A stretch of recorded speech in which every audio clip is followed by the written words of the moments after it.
Greetings, dear listeners. Today we journey back in time to the Japan of over 4 centuries ago, to meet Miyamoto Musashi, a name that has become synonymous with mastery, strategy, and undefeated glory. In the profound words of this legendary samurai himself, there is nothing outside of yourself that can ever enable you to get better, stronger, richer, quicker, or smarter. Everything is within. Everything exists. Seek nothing outside of yourself. Musashi, a paragon of martial arts, wielded his sword with unparalleled skill, and his strategic mind was unmatched. His undefeated record of 61 duels, 61 victories, speaks volumes about his prowess. However, Musashi's legacy extends beyond the battlefield. His teachings, preserved in the revered text, the Book of Five Rings, still resonate with us today, transcending time and geography. They underline the importance of inner strength and resilience, the courage to face adversities, and the relentless pursuit of self-improvement. Musashi's teachings are not just about physical strength, but about cultivating inner strength, resilience, and understanding oneself. As we delve deeper, be to discover the timeless wisdom of this warrior monk, wisdom that can inspire and guide us in our own battles. To conclude this narrative, let us remember Musashi, not only as a legendary samurai but also as a philosopher whose teachings can pave the way for personal growth. Stay tuned for more enlightening tales from the annals of history. One of the most famous incidents from Musashi's life that truly encapsulates his teachings is the duel at Ganryu Island.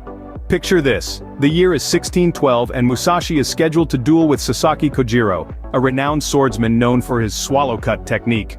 The duel is to take place on the sandy shores of Ganryu Island. Kojiro waits, sword at the ready, but Musashi is nowhere to be found. The sun climbs higher and still, there is no sign of Musashi. The crowd grows restless. Whispers of Musashi's cowardice begin to circulate. Kojiro's confidence swells. But then, just as frustration is about to boil over, a figure appears in the distance. It's Musashi, arriving late, deliberately.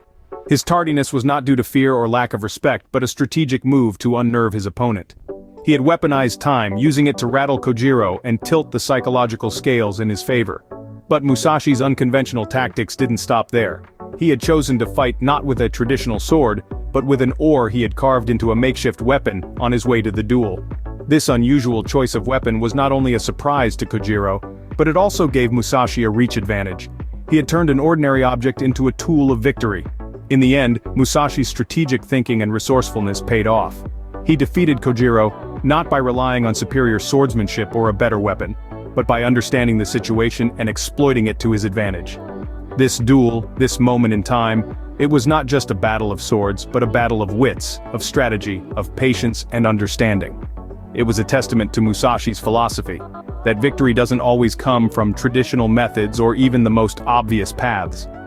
In this duel, Musashi demonstrated that victory doesn't always come from traditional methods or even the most obvious paths. It comes from understanding and exploiting the situation to your advantage.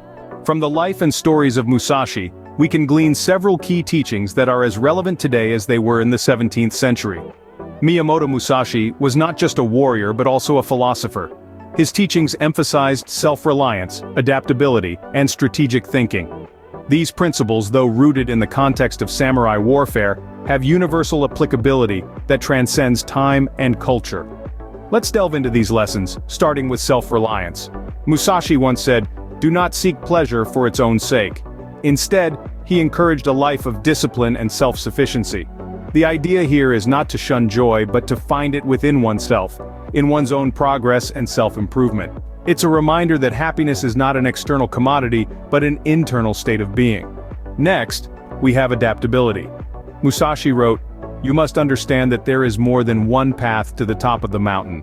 In other words, there is no one-size-fits-all solution in life. We must be willing to change our approach, to learn and to adapt according to the circumstances. This principle can be applied to any situation, be it a personal challenge or a professional roadblock. Finally, strategic thinking. Musashi urged his students to think lightly of yourself and deeply of the world.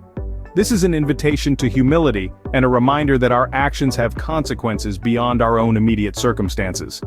It's a call to think strategically, to consider the broader impacts of our decisions, and to act with a clear understanding of the potential outcomes.